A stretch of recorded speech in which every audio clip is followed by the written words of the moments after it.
നമുക്കുള്ളതല്ല, യോഗികൾക്കുള്ളത്.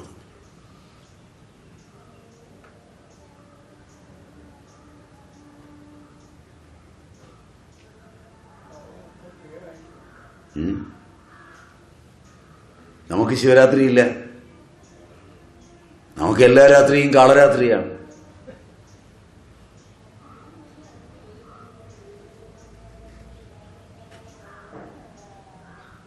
മൂലഗന്ധത്തെ ഭണാഗ്രം കൊണ്ട് ഗസിച്ച്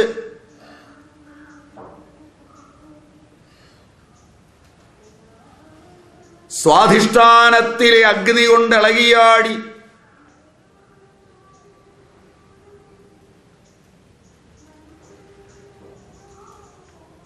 ശക്തിചക്രങ്ങളെ ഭേദിച്ച് ഭൈരവി മഹാഭൈരവനോട് ചേരുമ്പോൾ ലാസ്യതാണ്ഡവങ്ങൾ ആടുന്ന അനർഘ നിമിഷമാണ് വെഷ്ടിയുടെ ശിവരാത്രി, യോഗിയുടെ ശിവരാത്രി, ആനന്ദത്തിന്റെ ശിവരാത്രി, ലഹരിയുടെ ശിവരാത്രി, അമൃതിന്റെ പാനം ചെയ്യുന്ന ശിവരാത്രി.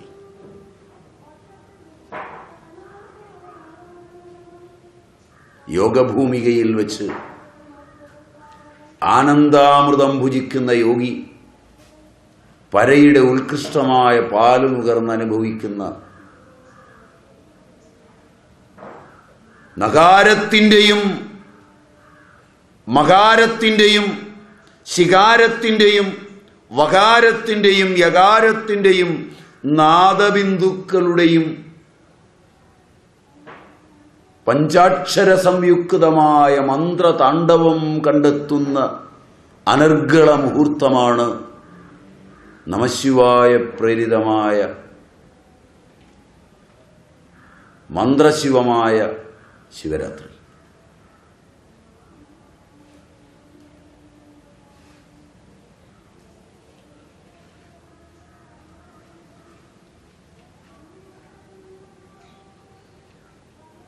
മഹാഭൈരവനോടൊപ്പം മഹാഭൈരവി ചേരുമ്പോൾ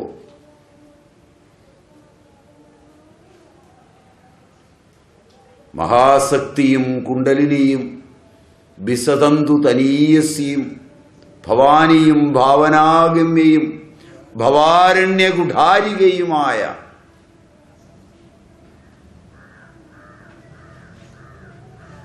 ദേവിയോട് ചേർന്ന് മഹാഭൈരവൻ നടത്തുന്ന താണ്ഡവം, ആനന്ദ നൃത്തം, അത് ഈ രാത്രിയിലാണ്. യോഗഭൂമിയിലേക്ക് പ്രവേശിച്ചിട്ടുള്ളവന്റെ മുഴുവൻ അന്തരംഗത്തിൽ ഇത് നടക്കും.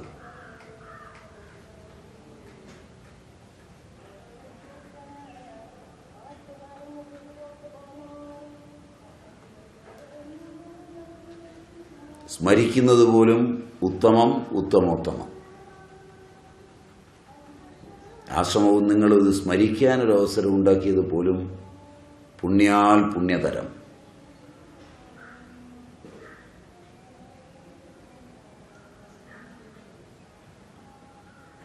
അതിന് പണിയെടുക്കണം.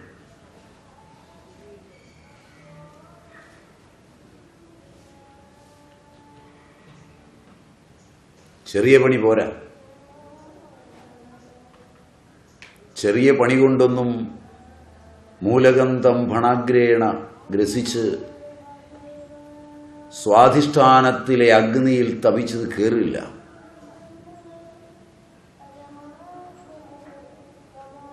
അഗ്നിയുടെ കലകൾ,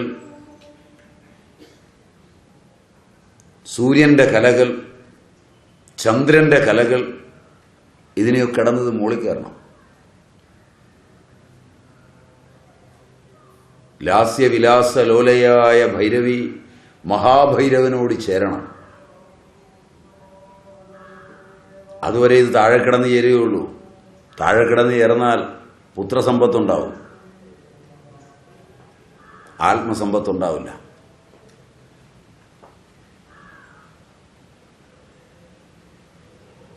അതിന് പണി വേറെ എടുക്കണം.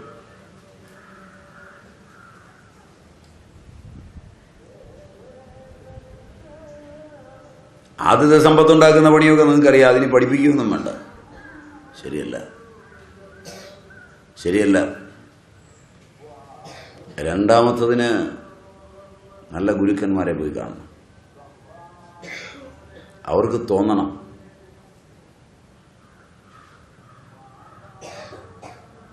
ഉപാസനാഖണ്ഡങ്ങളിലൂടെ കയറിപ്പോണം.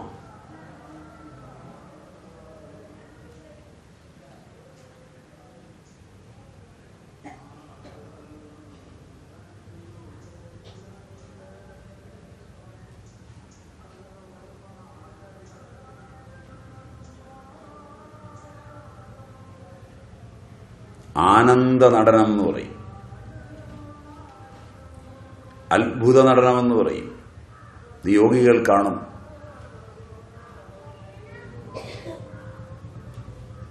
അപ്പോഴാണ് രാക്ഷസീയമായതെല്ലാം അറ്റുപോകുന്നത്.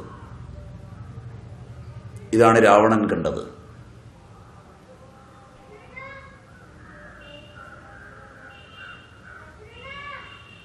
കേട്ടിട്ടില്ല?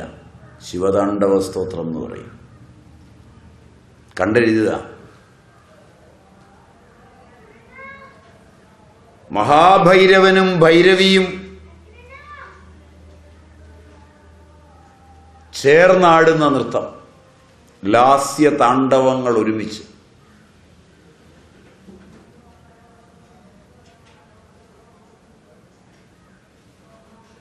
അപ്പോഴാ സുധ താഴേക്ക് ഒഴുകുന്നത്.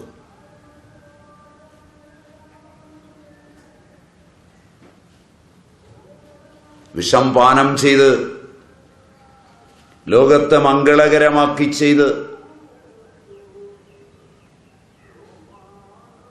സഹസ്രാരംബുജാരൂഢയായി ദേവി എത്തി നൃത്തം തുടങ്ങുമ്പോൾ സുധാസാരം വർഷിക്കും.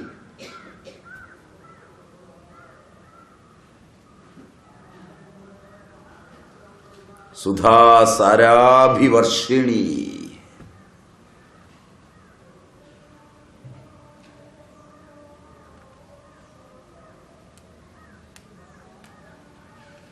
അതിനാദ്യം തന്റെ കർമ്മങ്ങളേക്ക് അറിയണം, ജീവനെ മഥിക്കാൻ പഠിക്കണം.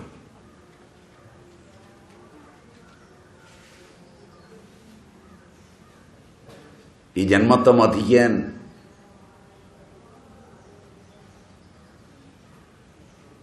അത്ര എളുപ്പമല്ല.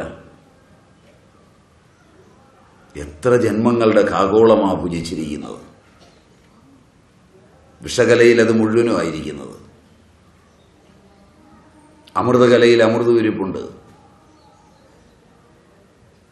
രണ്ടും സമാനമായിരിക്കുന്നത് കൊണ്ടാണ് ഇത് തള്ളിമുന്തി പോകുന്നത്.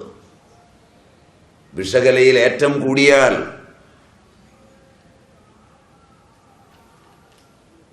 മൃത്യുവിൻ്റെ നടുക്കം തുടങ്ങും. കോശങ്ങളിൽ രോഗങ്ങൾ ഗ്രസിക്കാൻ തുടങ്ങും. അമൃതകലയിൽ ഏറ്റം തുടങ്ങിയാൽ ആയുസ് പുഷ്ടിപ്പെടും, രോഗങ്ങൾ ശമിക്കും, ആരോഗ്യം രൂപാന്തരപ്പെടാൻ തുടങ്ങും.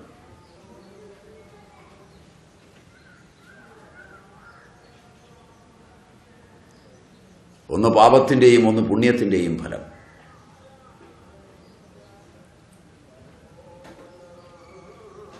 മനസ്സിലാവുന്നുണ്ടോ?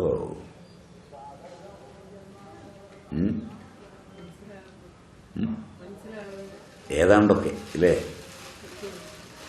ഏതാണ്ടൊക്കെ മനസ്സിലാകുന്നുണ്ട്. അത്രയും മതി. ഒരു വിസ്മയം ഉണ്ടായാൽ മതി, മനസ്സിലാകണമെന്നില്ല.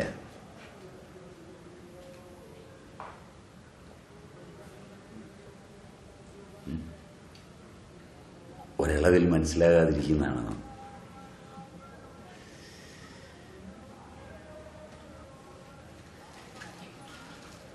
വിഷകലയും അമൃതകലയുമുള്ള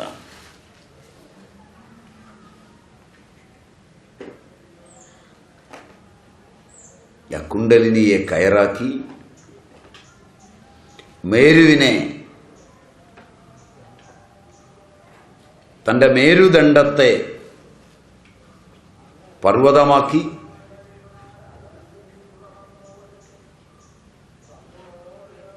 ജന്മജന്മാന്തരങ്ങളുള്ള തൻ്റെ സംസാരമാകുന്ന പാലാഴി കടയുമ്പോൾ മനസ്സിലായില്ല. വമിക്കുന്ന വിഷത്തെയും സ്വീകരിച്ച് ലോകത്തിന് മംഗളത്തെ ചെയ്ത് ശിവമായ കല്യാണമായ ആ സ്രോതസ് ആനന്ദനൃത്തം നടത്തുന്ന അനവദ്യസുന്ദര മുഹൂർത്തമാണ്, ആ യാമമാണ് ശിവരാത്രി എന്ന്. പാലാഴി കടയുന്നത് മനസ്സിലായി എന്ന് വിചാരിക്കുന്നു.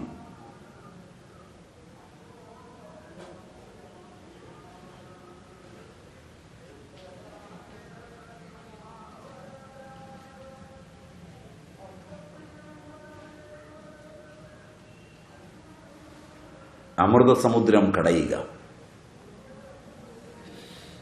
പുണ്യത്തിന്റെ ഒട്ടുവളരെ ദൃശ്യങ്ങൾ, വൈഷ്ണവങ്ങളും ശാക്തേയങ്ങളും ശൈവങ്ങളും ഒക്കെയായിട്ടുള്ള ഒട്ടുവളരെ രത്നങ്ങളും മണികളും രൂപങ്ങളും ഭാവങ്ങളും എല്ലാം വിഭൂതികളായി എത്തുന്ന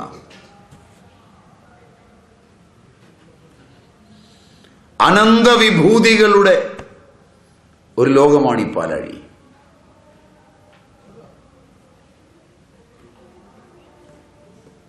അതിലില്ലാത്തതൊന്നുമില്ല.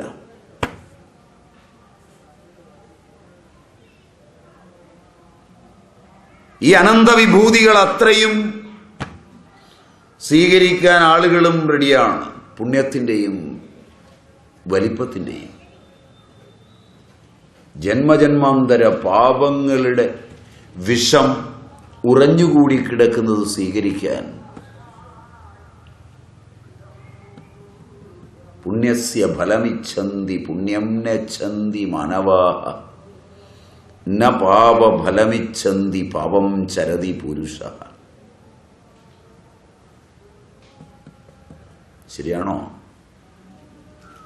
എവിടെയെങ്കിലും ഒരു പുണ്യത്തിന്റെ ഫലം വരുന്നുണ്ടെങ്കിൽ അത് എൻ്റെയാണെന്ന് പറയാൻ എത്രയോ പേരുണ്ട്. ശരിയല്ലേ? പുണ്യം ചെയ്യാനോ?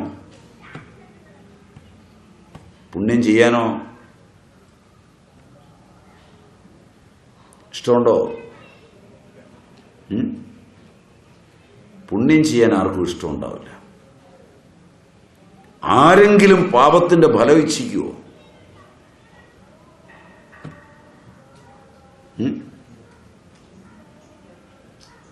ഇല്ല. പാപം ചെയ്യുവോ?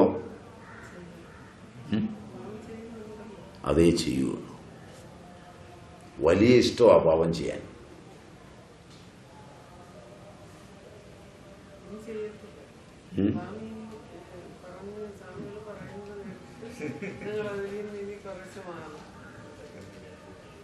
സ്വാഗതം.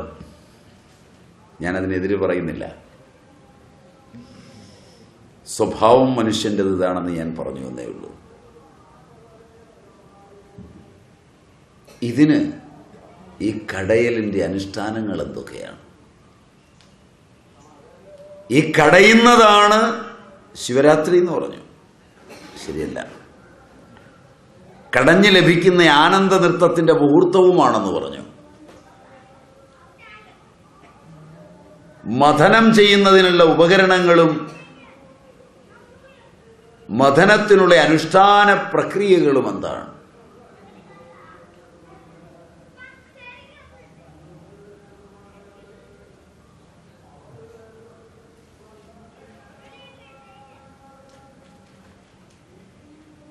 ഈ കടച്ചിൽ എന്ന കർമ്മത്തിനെങ്കിലും ദേവാസുരന്മാരെ യോജിപ്പിക്കണം. അസുരന്മാരെന്ന നിലയിൽ അസുരന്മാർ യോജിപ്പുള്ളവരല്ല. അസുരന്മാർക്ക് പിന്നെയും ആസുരത്വം കൊണ്ട് യോജിപ്പുണ്ടാവും. ദേവന്മാർ യോജിക്കുന്നവരെയല്ല.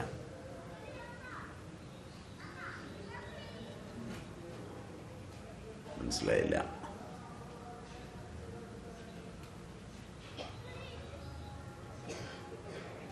നന്മയ്ക്ക് യോജിച്ച് പ്രവർത്തിക്കാൻ പ്രയാസം. തിന്മകളിൽ വല്ലാത്ത യോജിപ്പാണ്. നിങ്ങൾ മനുഷ്യർ യോജിക്കുന്നതെല്ലാം നന്മയുണ്ടാക്കുക എന്ന പ്രതീക്ഷയിലാണ്. ആശ്രമ സങ്കേതങ്ങൾ, കുടുംബങ്ങൾ, സംഘടനകൾ, ഇവയൊക്കെ മനോമോഹനമായ ബൈലോ എഴുതി നിങ്ങൾ മീറ്റിംഗ് വിളിക്കുന്നതെല്ലാം നന്മ മാത്രം ഉദ്ദേശിച്ചാണ്. മനസ്സിലായില്ല? ശരിയല്ല. ഒരെണ്ണം പോലും വ്യത്യസ്തമല്ല ഇതിന്. ആധ്യാത്മികം, ഭൗതികം, സാമൂഹികം, സാംസ്കാരികം, രാഷ്ട്രീയം എന്ന് വേണ്ട ഏത് നിങ്ങൾ കൂടിയാലും ലോകത്തിൻ്റെ നന്മ മാത്രമാണ് നിങ്ങളുടെ പ്രതീക്ഷ. നിങ്ങളുടെ നന്മ നഷ്ടപ്പെട്ടു പോലും ലോകത്തിന് നന്മയുണ്ടാക്കാൻ ഇറങ്ങി തിരിച്ചവരാണ്. ട്രൂ? ശരിയല്ല. അച്ഛനും അമ്മയും നടത്തിത്തന്ന പൗരാണിക വിവാഹം മാറ്റി നിർത്തിയാൽ വിദ്യാഭ്യാസമുള്ള രണ്ടുപേർ തമ്മിൽ കണ്ട് ആലോചിച്ചൊരു കല്യാണം കഴിക്കുന്നത് പോലും മൃഗതൃഷ്ണ കൊണ്ടല്ല, ലോകത്തെ ഉദ്ധരിക്കാനാണ്. ചിലതൊക്കെ രാമകൃഷ്ണദേവനെയും ശാരദാദേവിയെയും പോലെ ജീവിക്കാനാണ്. ശരിയല്ല, ശരിയല്ല. ഇങ്ങനെയുള്ള ചില ആദർശങ്ങളൊക്കെ എവിടെയെങ്കിലും ഒരിടത്ത് കാണും. അതൊക്കെ എടുത്തങ്ങ് വീശിയിട്ടാണ് നിങ്ങൾ ജീവിക്കാൻ തുടങ്ങുന്നത്. ശരിയുണ്ടോ? ശരിയുണ്ടോ? ഞാൻ പറയുന്നതൊന്നും ശരിയല്ല എന്ന് തോന്നുന്നു. നമ്മളൊരു 4-5 പേര് കൂടി ആദ്യം ഒരു മീറ്റിംഗ് കൂടി ഒരു മെമ്മോറണ്ടം ഓഫ് അസോസിയേഷൻ രൂപപ്പെടുത്തുമ്പോൾ അതിൻ്റെ ബൈലോയിൽ ആദ്യം എഴുതുന്നത് തന്നെ ഈ ലോകത്തേക്ക് കൊടുക്കേണ്ട നന്മകളുടെ ഒരു നീണ്ട പട്ടികയാണ്. ശരിയല്ല? പക്ഷേ പിന്നീട് അതെടുത്ത് ചർച്ച ചെയ്ത് അതിനുവേണ്ടി പ്രയത്നിക്കാൻ നേരത്ത് നിങ്ങൾ വഴക്കുണ്ടാക്കുന്നതാ കാണുന്നത്, പിരിയുന്നതാ കാണുന്നത്, ഗോഗ്വ വിളിക്കുന്നതാ കാണുന്നത്. മറിച്ച് നിങ്ങളുടെ സമാനമായ പ്രവർത്തനമുള്ളൊരു സംഘടനയെ തേജോവധം ചെയ്യാനോ ചിത്രവധം ചെയ്യാനോ അതിനുള്ളിലുള്ളവനെ പിടിച്ചു 4 കൊടുക്കാനോ അതിൻ്റെ പഠിക്കൽ കരിതേച്ച് 4 എണ്ണം എഴുതാനോ ആണെങ്കിൽ നിങ്ങൾ ഒന്നിച്ച് അർദ്ധരാത്രിയിലും കൂടെ ഉറക്കളച്ച് പോവുകയും ചെയ്യും. ആസുരി സമ്പത്തികൾക്ക് യോജിപ്പ് കൂടുതലാണ്. നിങ്ങളുടെ ദൈവീ സമ്പത്തുകളെ യോജിപ്പിച്ചെടുക്കാൻ പ്രയാസമാണ്. അതുകൊണ്ട് കടയൽ,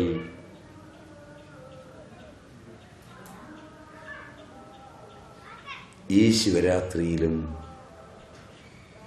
ക്ലിഷ്ടമാണ്. പറ്റുകയില്ലെന്ന പദം ഞാൻ ഉപയോഗിക്കുന്നില്ല, അത് കടന്ന കൈയാണ്. ക്ലേശകരമാണ്. ഇനിയും ഒരു ശിവരാത്രി കൂടി വന്നിരിക്കുന്നു. യോഗഭൂമികയിലേക്ക് ഉയരാൻ, തൻ്റെ സംസാരമൊന്ന് മഥനം ചെയ്യാൻ, തന്നിലെ ആസുരീ സമ്പത്തിയെയും ദേവീ സമ്പത്തിയെയും അണിനിരത്തി ഒന്ന് കടഞ്ഞെടുക്കാൻ, ഹാലാഹലം പാനം ചെയ്ത് മഹാഭൈരവൻ ഭൈരവിയോടൊപ്പം ലാസ്യ താണ്ഡവങ്ങളാടാൻ അസുലഭമായ മറ്റൊരു മുഹൂർത്തം വരുന്നു. ചിന്താബീജങ്ങളെ ശ്രവണമനന നിധ്യാസനങ്ങളുടെ അന്തരിന്ദ്രിയ തലങ്ങളിൽ പുൽകി ആനന്ദാമൃതം അനുഭവിക്കുവാനുള്ള മറ്റൊരു യുഗസന്ധ്യ നിങ്ങളുടെ മുമ്പിലെത്തിയിരിയും. പൂർവന്മാർ സഞ്ചരിച്ച പാതയിൽ അലൗകികമായ ആനന്ദം തരുന്ന അതെരിഞ്ഞടങ്ങാൻ പോകുന്നു. കുനിഞ്ഞ ശിരസ്സോടെ, കുറ്റബോധത്തോടെ ഇനിയും ഒരു ശിവരാത്രിക്ക് കാത്തിരിക്കാതെ ഈ ശിവരാത്രിയെ പുൽകി മോചനം നേടാൻ ശ്രമിക്കുക.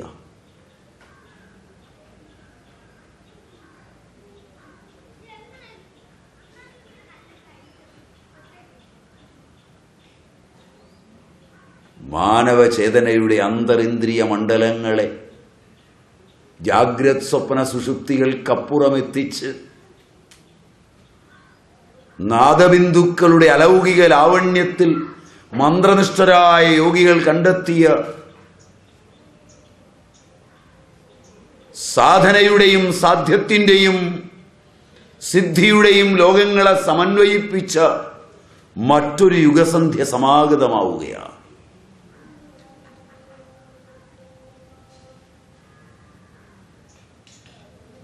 ആനന്ദത്തിന് മാനവനെ മാടി വിളിച്ചുകൊണ്ട് ഹൃദയത്തിൽ കാലുഷ്യമില്ലെങ്കിൽ, അന്ധക്കരണം വിശുദ്ധമാണെങ്കിൽ, പാരമ്പര്യപ്രതിഷ്ഠിതമായ അറിവിൻ്റെ ആന്തോളനങ്ങൾ ഹൃദയത്തിൽ സ്പന്ദിക്കുന്നുണ്ടെങ്കിൽ, കുണ്ടലിനി സുസജ്ജമാണെങ്കിൽ, മേരുദണ്ഡം പ്രഹർഷകമ്പനത്തിന് തയ്യാറെടുത്തു നിൽക്കുന്നു എങ്കിൽ,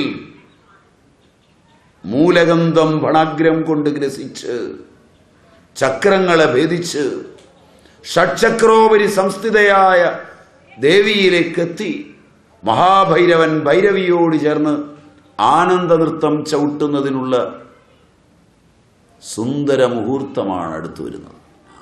ഈ ശിവരാത്രിക്ക് നിങ്ങളിൽ വിളങ്ങുന്ന ഋഷിചേതനയെ തട്ടി ഉണർത്തി ക്രാന്തദർശിയും കവിയുമായ ഋഷിചേതനയിൽ കാവ്യമഞ്ജരിയെ നാദത്തിലെറ്റി ഓടിക്കണം.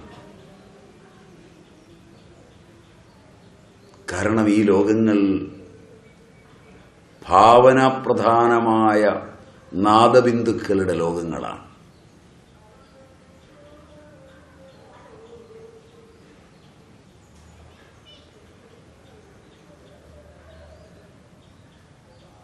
കവിയും കാവ്യാലാപ വിനോദിനിയുമായ അമ്മ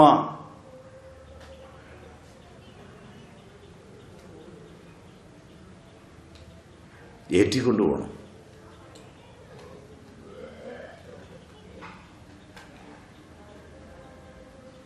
കാവ്യകലയെ തേരോടിക്കണം.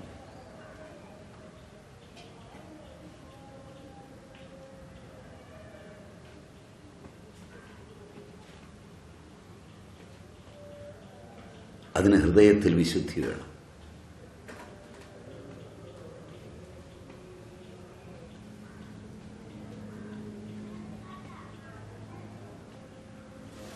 ശിവരാത്രിയിൽ നാദബിന്ദുക്കളിലൂടെ, വകാരയകാരങ്ങളിലൂടെ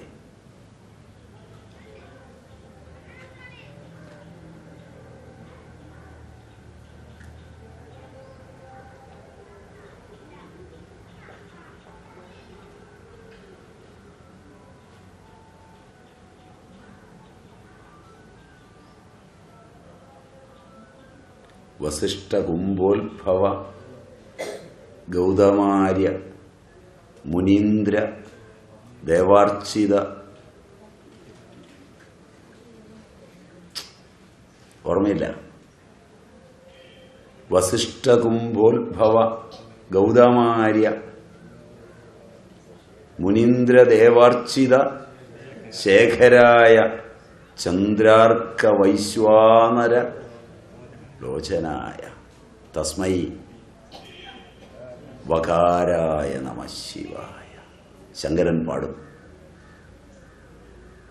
യക്ഷസ്വരൂപായ ജടാധരായ പിനാകഹസ്തായ സനാതനായ ദിവ്യായ ദേവായ ദിഗംബരായ. അവിടെയാണ് ബിന്ദുവിലെത്തുന്നത്, നാദബിന്ദുക്കളിൽ. യക്ഷസ്വരൂപം സ്വീകരിച്ചെത്തുന്ന ആ ലോകം, യക്ഷസ്വരൂപായ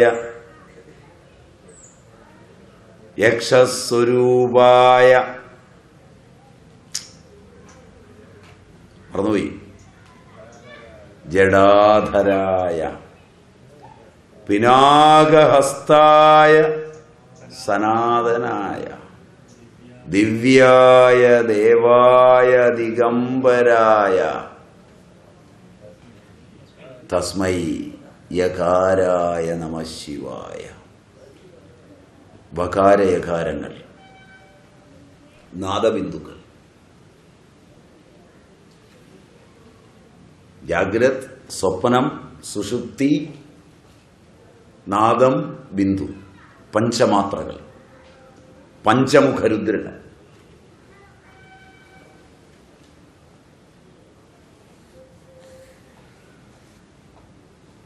ഈശാനനിലേക്കെത്തുമ്പോൾ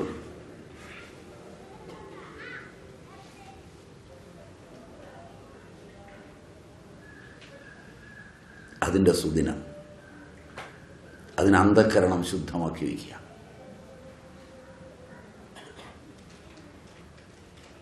പവിത്രാന്തക്കരണന്മാരായി ഭഗവാന്റെ അർച്ചാശരീരത്തെ അഥവാ ഭഗവാന്റെ നാദശരീരത്തെ ഹൃദയത്തിൽ പ്രതിഷ്ഠിക്കുക.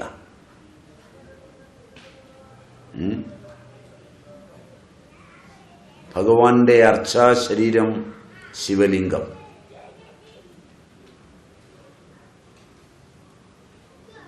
ബ്രഹ്മത്തിന്, പ്രപഞ്ചത്തിന് ലിംഗമായിരിക്കുന്നത് തദ് ലിംഗം. അഷ്ടദളോപരി വേഷ്ടിത ലിംഗം.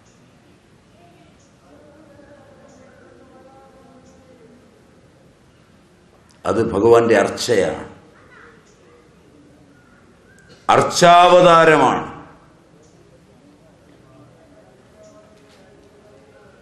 മന്ത്രാവതാരമാണ് പഞ്ചാക്ഷരം, ഷഡക്ഷരം. ആ മന്ത്രത്തെ ഹൃദയത്തിലേറ്റുക.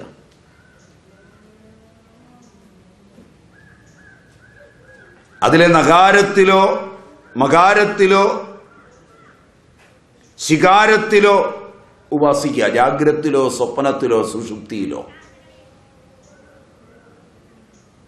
നകാരോപാസനയിൽ പെടുന്നവന്റെ സന്തതികളിൽ ഒന്നുപോലും അജ്ഞാനിയായിത്തില്ല.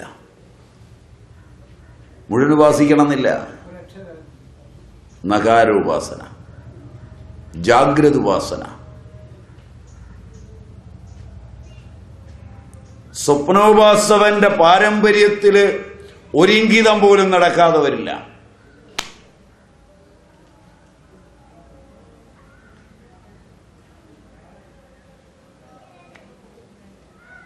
അതാണ് അതിൽ നിന്ന് പഠിക്കുന്നത്.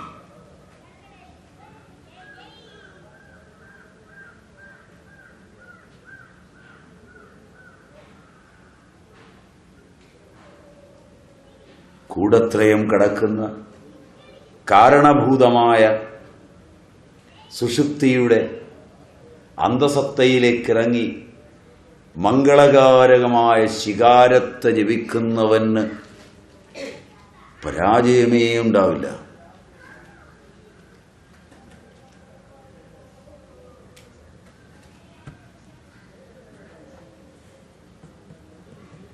നാദബിന്ദുക്കളെ ഉപാസിക്കുന്നവന് സാധ്യമല്ലാത്തതൊന്നുമില്ല.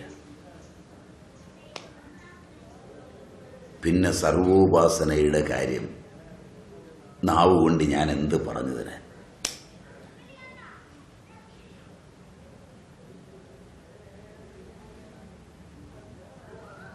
ഉപാസനാരഹസ്യമറിഞ്ഞ് മന്ത്രോദ്ധാരവും മനസ്സിലാക്കി വാമദേവനെന്ന ഋഷിയെ ധ്യാനിച്ച്